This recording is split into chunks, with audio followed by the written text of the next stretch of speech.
क्या आपने कभी ध्यान दिया है कि गौतम बुद्ध के सिर के बाल घुंघराले क्यों होते हैं? इसके पीछे एक बहुत ही अद्भुत और सुंदर कथा छिपी है। बहुत समय पहले, जब राजकुमार सिद्धार्थ ने आत्मज्ञान की खोज के लिए अपने राज्य, परिवार और सुख सुविधाओं को त्याग दिया था, तो उन्होंने जाते समय अपना मुंडन करवा लिया था। यह त्याग था अहंकार, मोह और विलासिता का।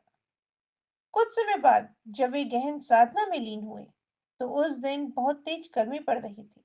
सूरज की तपती किरणें सीधे उनके सिर पर मानो पड़ रही थी। पर बुद्ध पूरी तरह समाधि में लीन थे। उन्हें इस जलती धूप का कोई एहसास नहीं था।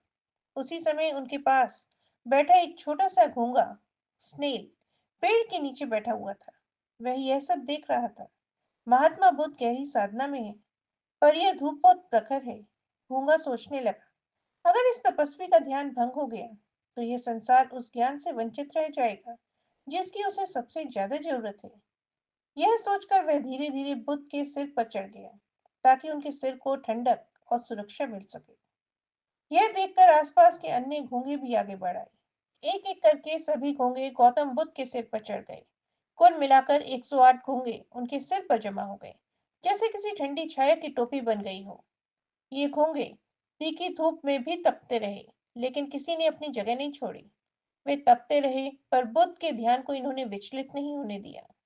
जब बुद्ध की साधना पूर्ण हुई और उन्होंने अपनी आंखें खोली, तो उन्होंने देखा कि उनके सिर पर वे घोंघे अब नहीं हिल रहे थे। वे मानो अपना शरीर त्याग चुके थे। बुद्ध ने करुणा और कृतज्ञता से सिर झुका लिया। कहा जाता है कि तब से ही उन्होंने उन घोंघों के प्रति सम्मान के रूप में उनके स्वरूप को हमेशा के लिए अपने सिर पर धारण कर लिया। इसलिए आज भी बुद्ध की प्रतिमाओं में उनके बाल घुंघराले छोटे छोटे उभारों के रूप में दिखाए जाते हैं, जो उन 108 त्यागी घोंघों की याद दिलाते हैं।